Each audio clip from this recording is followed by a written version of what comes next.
Hope you are able to see this board, and today this lecture number 12.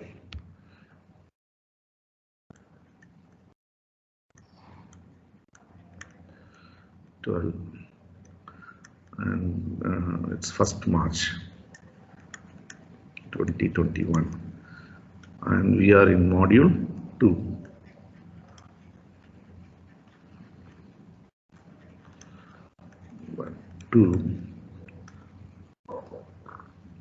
Analysis of structures. So we are going to see importantly two structures. One is called truss, another one is called frames. Trusses and frames. So today's class we are going to look at trusses. So the trusses are formed by slender members in a particular fashion, as I said, that would form a triangular fashion. Why? Because look at now, a slender member is nothing but a bar. So I have a bar. So this bar is an axial member. The mass of this bar is neglected in the structure. So this bar now is being connected to another bar like this. Say I have another bar which is vertical now.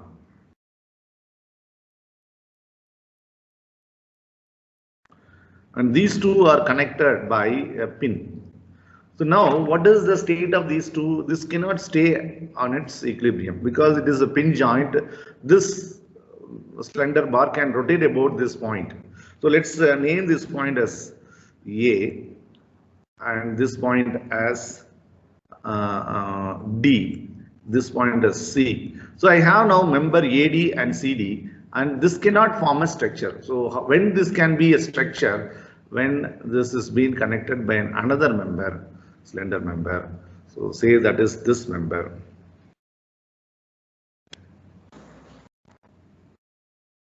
So now when you have three rigid slender members forming this triangle, you would see that this again all three put together, the member AD, DC and AC is going to be again a structure. There is no relative motion between them.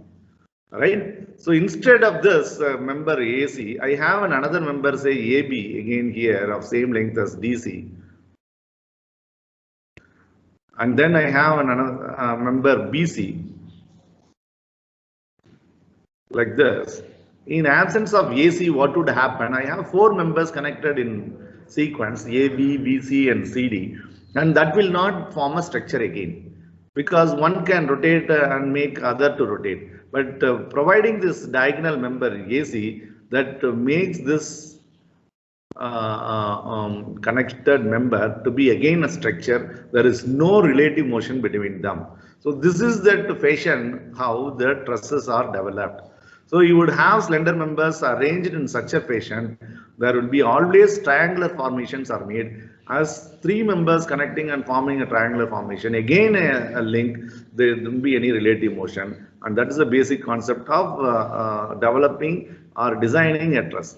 So these trusses are called a planar truss because these members are all in a single plane. So let's have a dimension for this. So this member with this span is 4 meters, whereas this two members height are 3 meters, say. So now it has to be supported. How the support are made? This support can be of simple support. One end can be with a hinge. Let me have here a hinge, and the other end can be of roller. So let me have here a roller. Like in the case of beams that we have seen a hinge and a roller, same way this truss is simply supported, and this truss is called a simply supported truss. And how many members are forming the truss? 1, 2, 3, 4, 5 members. So members are 5, and you have now number of joints forming this is number 1, 2, 3, 4 joints. So number of joints are 4. And you have one empirical formula to ensure that this is a perfect truss and this is a structure. And that formula is M is equal to 2J minus 3. This is a cross check. So where J is referring to this number of joints, there are 4 in this consideration, minus 3. 3 comes from the constraints offered from the reactions. So when I subtract this, I get 5, which is equal to M. So this stress, what I have drawn or developed on this board, is called a perfect stress. Perfect stress. So this stress can be loaded. What is that important application of this stress is carrying load, and the loads will be only at the joints. It won't be at, in transverse direction to the member. That's why these are called the slender members. These are formed by slender member. But they are also called axial members, axial force members. They can only carry load along the axial direction. They cannot take a load in transverse direction. In transverse direction, if you apply load, this will bend. So this will not be suitable for taking transverse load. Slender members means if you look at the length of the member and the cross-sectional dimension of the member, that will be very, very small cross-sectional dimension. So such members are called the slender members, bars. So if you are seeing our channels, sometimes this can be of C channels, but those all are, if you look at the cross-section dimension compared to that of the length that goes, it is negligible, and they can only transfer the loads along the axial direction. Right? If this is the case, now I'm going to represent load on some of the joints according to its application. Right? So the joints are the loads on the joints here at joint B. I have a vertical load of 40 kilonewton. 40 kilonewton. And at joint C, I have a vertical load of 30 kilonewton. And also a horizontal load of 10 kilonewton. This joint is pulled to the right by 10 kilonewton as well. Right? And also I have, okay, these are only the loads that are acting on this. So now what is the question is, analyze the stress or determine the internal forces in all the members forming the truss. Determine the internal forces and their nature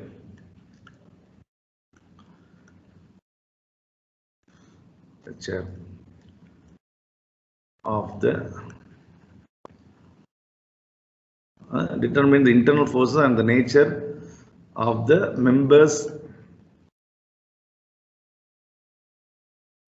of the truss given. So this is a question.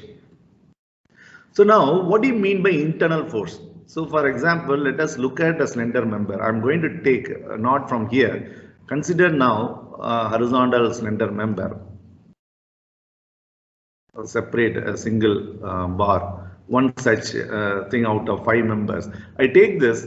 If I pull this member with an external loads, say of 10 kilonewton, if I pull this like that, right? So what will happen? The length of this should not change. The length of this should not change. That is what is the principle of statics, rigid body mechanics. So there is no deformation. That is why it is the structure. There is no displacement of the member. So if that is to satisfy this material of this or the molecules forming this member should not have any displacement. So they all should have the same relative motion as that of the one which is prevailed before application of this load. So what will happen? That to ensure the equilibrium, you would have a resistive forces happening like this, the same magnitude of 10, 10. And these two are what is called the internal forces. So when you apply this 10 Newton force at both ends, that's you are subjecting the member to be under tension, but that is not elongating in its length. Rather, it is maintaining the length because there are internal forces developed of same magnitude, like the one I have shown on this diagram. And that is what we are now going to determine for this truss. So these two are called the internal forces. So nature of internal forces are tension now, because the application externally is pulling. So internal force are represented like this in the member, where these two arrows coming pointing to this center of the member. If I take a member, instead of the member subjected to a pull like this, instead it is subjected to a compression. This is the member. I have my load, same 10 kilonewton. It is compressing external. These are external loads. Right? These are example not related to the problem that we are going to solve, which is posted here. So just to understand what are internal forces, I'm just explaining you. So we look at a case when it is under compression. This is under compression. The length of this member should not be shortened. That's what is the rigid body concept. So it is maintained because there is an internal force developed to resist this application of the force, and that internal force direction would be like this. So this is under compression. The member nature is under compression, and the internal force here is of same 10 kilonewton magnitude.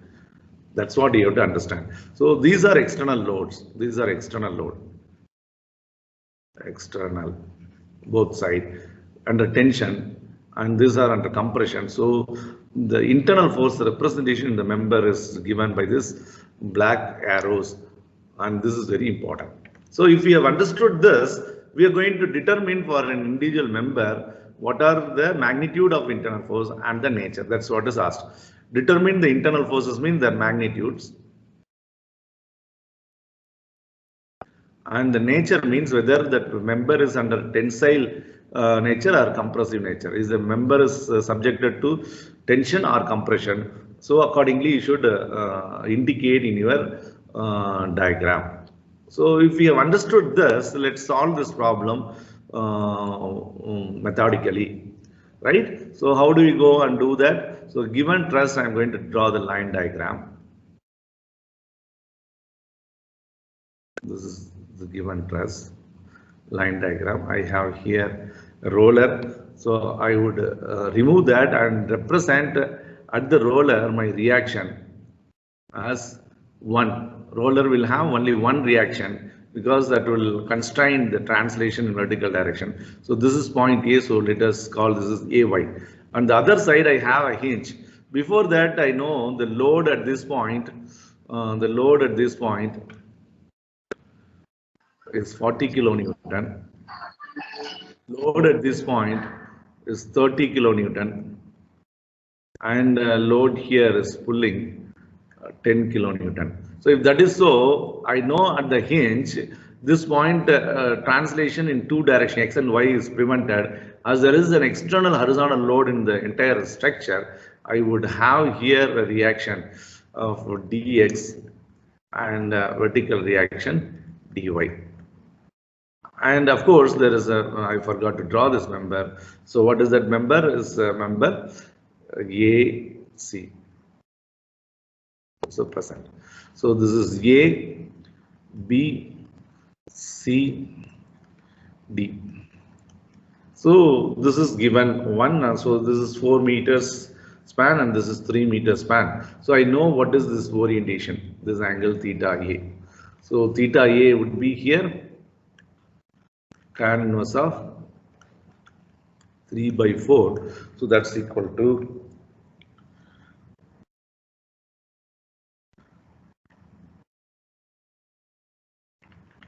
36.87 degrees.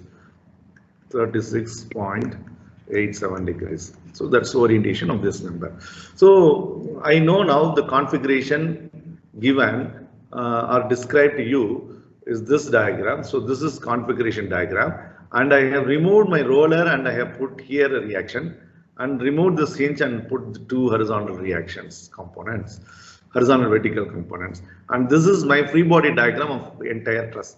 So I have to draw a free body diagram of entire truss because the first step in truss analysis is to find out the support reactions. So I have drawn a complete truss free body diagram. So how do I find now these unknowns? first step is to take moment about point D, considering convention of counterclockwise moment sum is equal to 0 for a structure, I would be able to get AY. So AY multiplied by 4, and that forms a moment about point D is a clockwise moment, so minus sign, and 40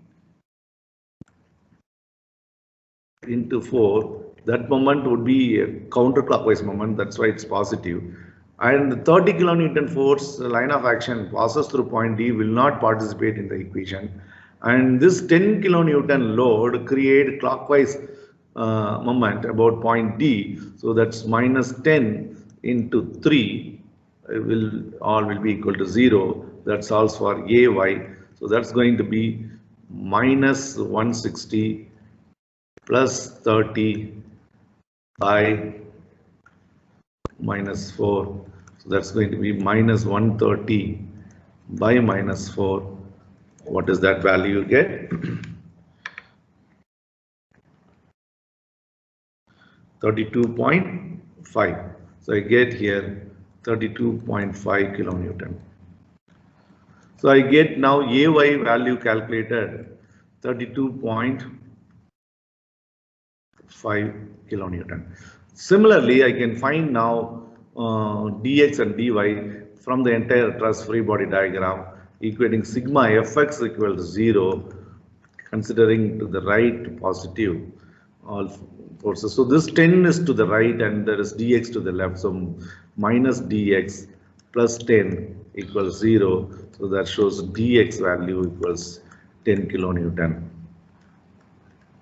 given. So I have got it now in this value 10. And to get dy, I can simply use the third condition of equilibrium equation, sigma fy equals 0, with a convention of all upward forces are positive in the free body diagram. So I would have now minus 40, minus 30 plus AY, that is 32.5. So this is AY, which we have calculated just now, and plus dy equals 0. So I get dy equals 70 minus 32.5, that's equal to 37.5 kilonewton. That's the direction, right? So I've got now dy value 37.5 kilonewton. So you are given any time a truss, the first task, step 1 is finding out the support reaction. So that is step number 1. Finding out the support reaction.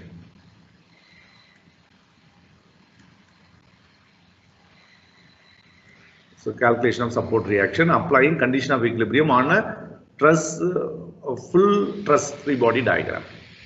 So now I have to find out the internal forces and the members. So what I will do, I will have to consider now, like we have solved a problem in the last class of connected members free body diagram, connected body system free body diagram. So we isolate a part and then we draw the free body diagram. That's applicable to any structure as well. So I'm going to isolate every joint and then draw its free body diagram. And since I do that and find out the internal forces, the method is called the method of joint. So I'm going to use a method called method of joints. Method of joints. So what am I going to do? I'll take a joint and find out the internal forces in the member. So look at now the joint A. How many members are connecting there? 3 members are connecting. So there are 3 unknowns, but it's a planar system and concurrent joint A free body diagram. If I draw, so I have only 2 conditions of equilibrium for concurrent planar system. That is only resultant equating to 0. Sigma fx equal to 0 and sigma fy equal to 0. So 3 unknowns cannot be solved straight away here, as there are only 2 equations possible. So I will not be opening my analysis from joint A. So if we look at joint B, that's possible. I have a joint B and I have only 2 members here, and there is a load. So I can start from this, and that's possible. So if I take joint B, now see there is going to be an interesting observation. So let me just draw joint B free body diagram.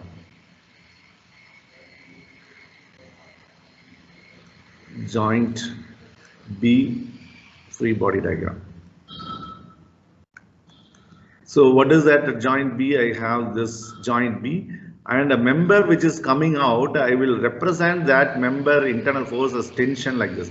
If the joint is pulled, the member is pulled.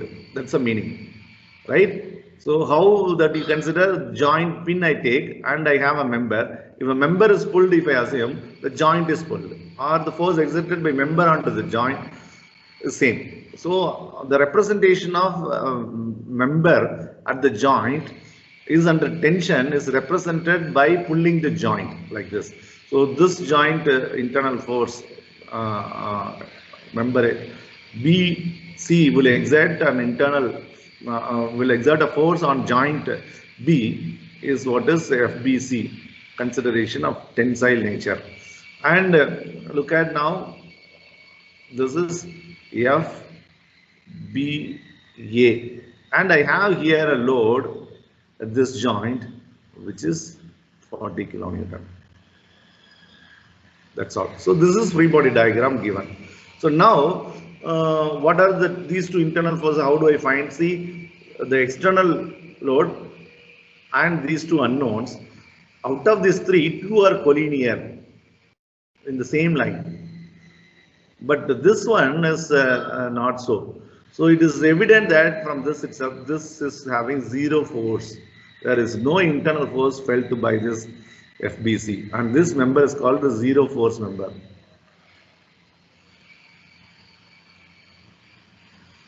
Zero force member. Also, you can confirm that by writing this equation sigma Fx equal to 0 for the joint. So there is no other horizontal force. So FBC equals 0. So whether here this BC is at right angle comes or at any angle it is oriented in some other truss when you look at.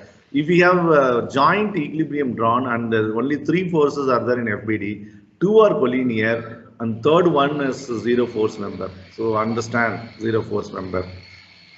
If it is zero force member means you cannot remove this member. If you remove this member, the AB cannot be vertical. It will be changing its orientation. So though there is no force or the member experiencing any internal force, that is mandatory to be present there.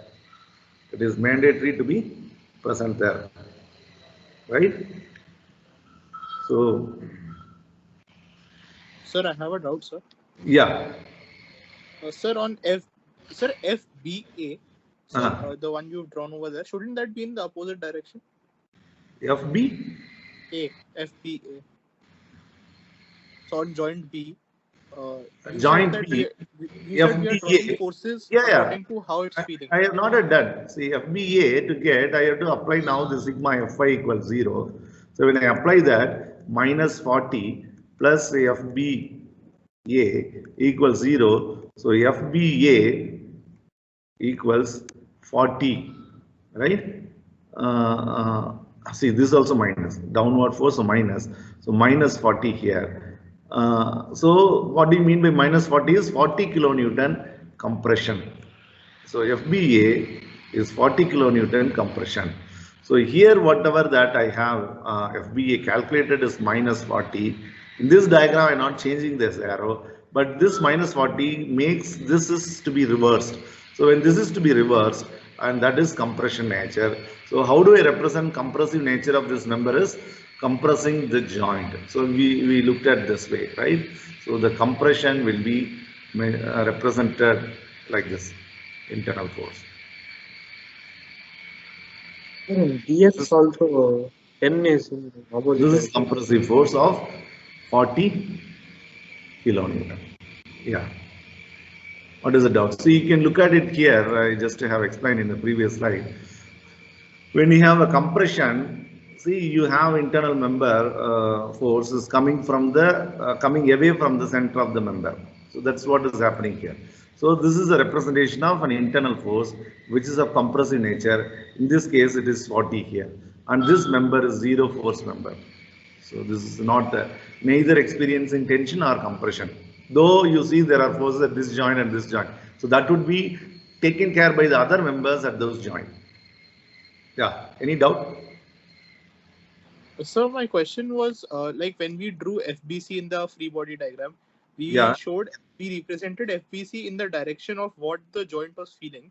So shouldn't FBA also be facing towards the positive y direction, because the joint will be facing compression towards y direction? Yeah, that is fine. What would happen? No, it is always, see, this is a simple truss I have taken for you to just learn or explain you. No, I have taken this.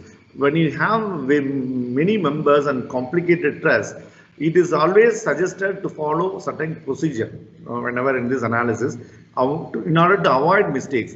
What is that recommended procedure is, whenever you draw a joint free body diagram, please assume unknowns as tensile nature. That's a condition. Though we know that it has to be taken upward, I know, but I deliberately put it like that to accept this procedure. So joint B, when I draw the two unknowns, I take as if the joint is being pulled, so that the members connecting are coming to the joint, like BC member and BA member, are under tension. That is what I assume, and I solve. When I solve here, I see that one member does not experience tension, neither compression. So it is zero force member, and that is essential for static equilibrium here. And another member, when I apply this condition of equilibrium, that comes to be a compressive nature. So though I assume that, I get it, that's fine. So you just put it in the local free body diagram of the joint as minus 40 and represent here a correct one. So this is that answer. Do you get my point? Yes, sir. Thank you, sir. Yeah. So you would appreciate this, when you have more members and solve, you will not make any mistakes and you complete your analysis properly. So the step 1 is find the support reaction. Step 2 is take a joint and draw free body diagram.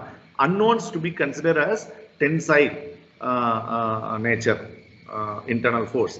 And then solve. If you get positive values, then assumption correct. If you get negative value, change the assumption and update your truss, like I have shown by green color in my FBD of the entire truss. Okay, so now we have got out of 5 2 members, AB and BC nature. Now let's go for the other members. So for that, now I can go to joint A or joint D. So I prefer joint D here. Why? Because you can see that two forces and two perpendicular members, so it's very simple. Instead of going for joint A. So let me draw now joint D free body diagram. Joint D free body diagram. So I have DC and DA, right? So it's our convenient only. Any joint you can start working. So joint D, where hinge is there. So at joint D I have what? 10 kilonewton. And then I have 37.5 kilonewton. So these are dx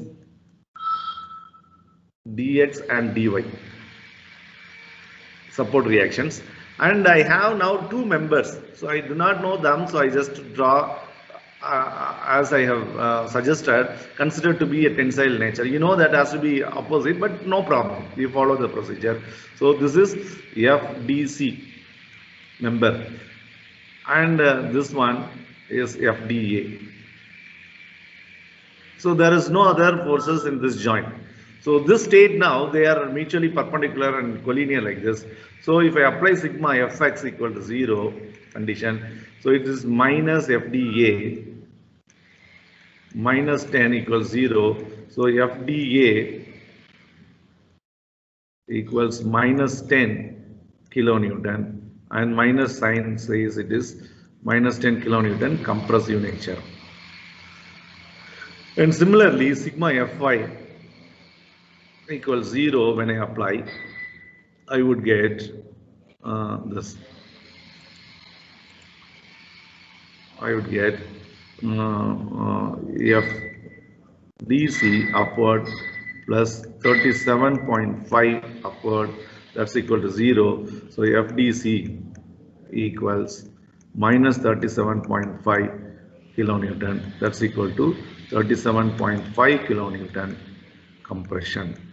So what I should do now, I should write the values here as it is what I have got. So this is minus 37.5. Look at this, please follow the same way what I do. And FDA is minus 10. But update now in your diagram, they are of compressive nature. So here I would have now it's compression. So arrows are to the joint. So this is compression of what 37.5, and this is again compression of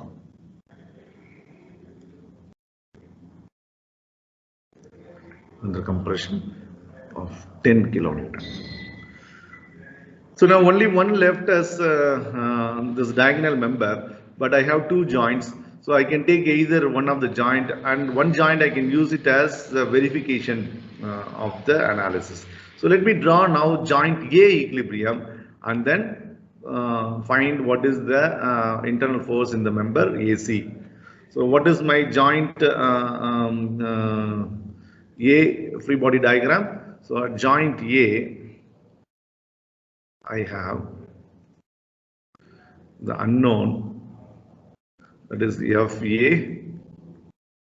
See, I consider that to be of tensile nature, and just now we have found that this is of compressive member of 10 kilonewton. So I take it in the way, and I had here a support reaction 32.5, that is AY determined, and I also have calculated here, this is of compression of 40 kilonewton, and this is again compression of this. So this is my joint A equilibrium with theta A.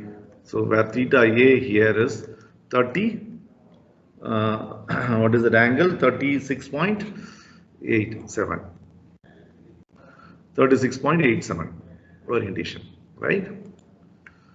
36.87 degrees. So that's all. So now here I have this one unknown. I can find out applying any one of the condition of equilibrium. Sigma Fx equals 0 when I apply. Considering to the right positive, I have FAC cos 36.81, this component, minus 10, that's equal to 0. Therefore, FAC equals 10 by cos 36.81. So that's going to be 10 divided by cos 36.81. 87, sorry, 87. Going to be 12.5. So this is 12.5 positive value. So that much in tension nature. 12.5 kilonewton tension. That's what we get it. FAC. FAC.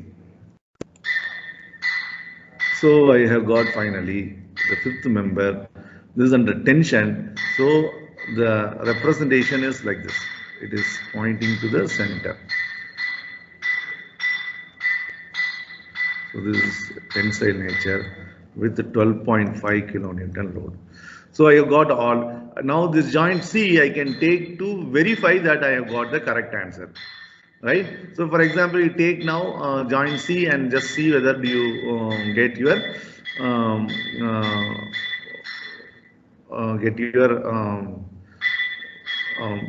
problem correct. So what do I mean by that? Sigma Fx here at C should be equal to 0, sigma Fi equal to 0. So let me just draw that and do. It's not needed in your examination, but I'm doing it for the purpose of checking our analysis correct. So this is check. So joint C FBD for that purpose, and this is joint A, right? This is joint A. Joint A.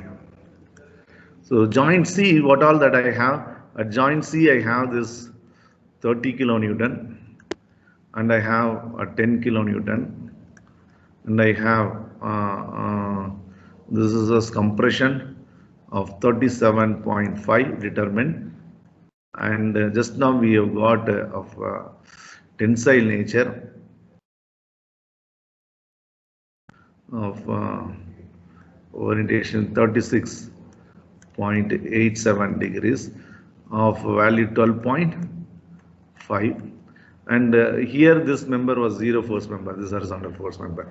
So this is what is joint C, the forces that are there. So now let us calculate sigma fx, how much it is.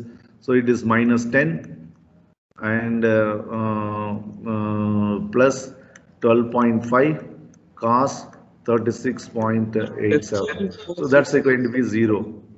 Yeah, sigma Fy, just a minute, let me finish this.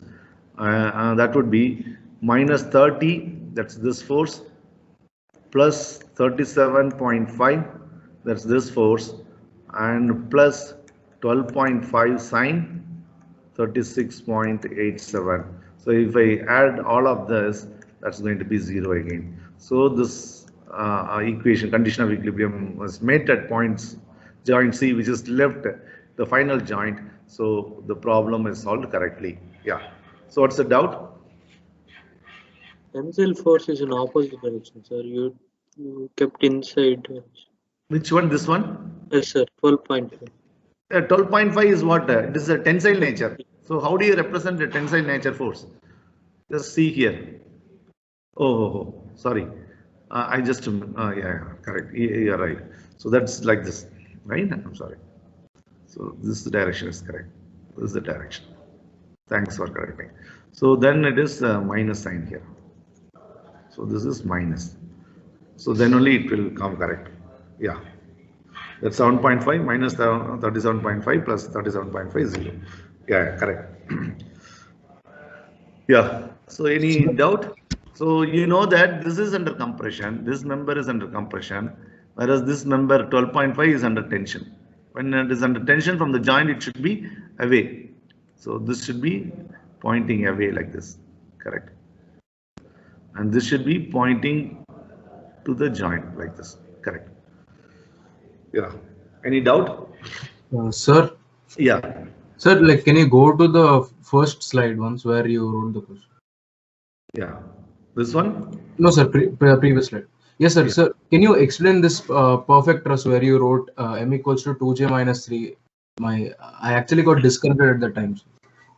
Yeah. See, this is that comes from the constraints that are provided from the support. See, you are going to study in mechanics of machines course. There are rules called Gutzbach criterion or Grubler criterion. I'm not going to bring in now them. So you can have, based on the constraints, to have a structure condition to satisfy, degrees of freedom of the connected members equal to 0. So if you apply that, you will end up with the equation which is like this for a simply supported truss. So take this equation granted. No need to worry about how this comes. So now m is equal to 2j minus 3. To remember that maybe this 3 is because of 3 constraints here, right? And number of joints, j refer to number of joints. So I can always check before starting of my analysis whether the given structure is statically determinate. What is that word? Statically determinate or not. For that, I should check this condition holds good for a simply supported truss. And this truss is called a simply supported truss because I have a hinge and I have a roller. Right? You also have another truss called a cantilever truss. Right? We will see that in a while. So now, when this condition is met, like joints here, how many are there? 1, 2, 3, 4. So if I substitute in this, it is 8 minus 3, 5. So this is called a perfect truss. Perfect truss is the one which is statically determinate truss. So when you say statically determinate, you would be able to find out the internal forces of all the members. And you may have the members of the truss neither experiencing tension nor compression sometimes. That is an example here. In this problem, you could see this BC member does not have experiencing any of the force. That means it is not transferring any load. It is not transferring any load. The 40 and the given 30, 10, these load arrangement has been transferred by the other members only. You may ask then, so can I remove this member? If I remove this member, this cannot be a perfect truss. First of all, what do you mean by it's not a perfect truss? It cannot be stable. It is not a stable truss. So if this member BC is removed as there is no experience, what would happen? You would see that AB is a vertical member pinned at this point would be, though under vertical equilibrium, it's unstable equilibrium. So any time it can fall, it can turn. So that is the reason why, to maintain the stability of the structure, you require a member sometime, though it is not transferring any load, it is mandatory to be present in the truss. And such members are called zero force member. That's what you have witnessed in this problem. Do you get me? Sir, so if M is an integer only, then we say it is a perfect truss, sir. Yeah, because you don't have a fraction member. You have a whole number only members. So M is a number of members. So I can have a whole number only. It's like 1, 2, 3, 4, 5. I can't have some fraction there, right? So 5 members. So when I have to have 5 members and form a structure in this fashion, and that should essentially satisfy this condition as per the constraint and joints requirement of the structure. Okay, sir. Yeah. Okay, so let me now post you another problem, and let us solve that problem now, right? So let me just stop recording at this point of time, and then again start fresh recording. So, Excuse me, sir. Yeah. I want out, sir. Yeah, please. Sir, in joint C FBD, Yeah. sigma fx is coming minus 12.5 cos 36.87, right, sir? Correct. Because it is in tension. Yeah, it is in tension. Because it is positive value, that is termed as that member AC experienced tension. So our assumption at joint A for an unknown AC is correct. That's what you witness here. That's what you witness here. You witness at that particular joint A. So I consider here FAC, this joint, this FAC as tensile nature. As I solve, I get positive value. So my assumption is correct. So that's exactly you need to do. Every joint you assume all the unknowns are a tensile nature. If you get positive values, that's fine. If you get negative value, they are compressive nature member. So locally you present with the actual values, and then in truss you update correctly. Yes, sir, I got that, sir. But while writing sigma fx, sir, it is a negative x dash, sir. So, it should be minus 12.5. No. I consider FAC here, right? So its component would be to the right, right? So this is its component. FAC cos theta A is to the right, so that's positive component. And 10 is to the left, so minus 10.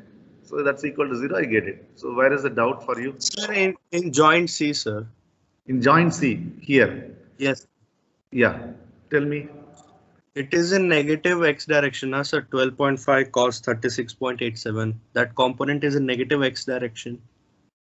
Yeah, that's why I put here minus. In fx, sir. In fx, 1 minute. Yeah. Just let me look at the configuration. Okay, correct. So what is that? I made here the external load wrong direction. We should tell that. So the given external load here is not in this direction. That is in to the right. So then it is all right. So this is plus and this is minus. Right? You should correct me like that. So instead of telling that, you should have told that external load taken is wrong, sir. Right? See, look at here. The external load given is to the right. I made a mistake while writing there. So if it is to the right, if I have drawn correctly like this is the direction of external load, and this is our determined internal force of this member. Right, you rightly said. So this would be minus and this would be positive. That makes sure that equilibrium equation is satisfied. Right? Yeah, you're right. Yes. Thanks for pointing out that. So I'm happy that you're keenly listening to me. Really, I'm happy. Yeah. So now let me just stop recording and then start with the next one. Next problem.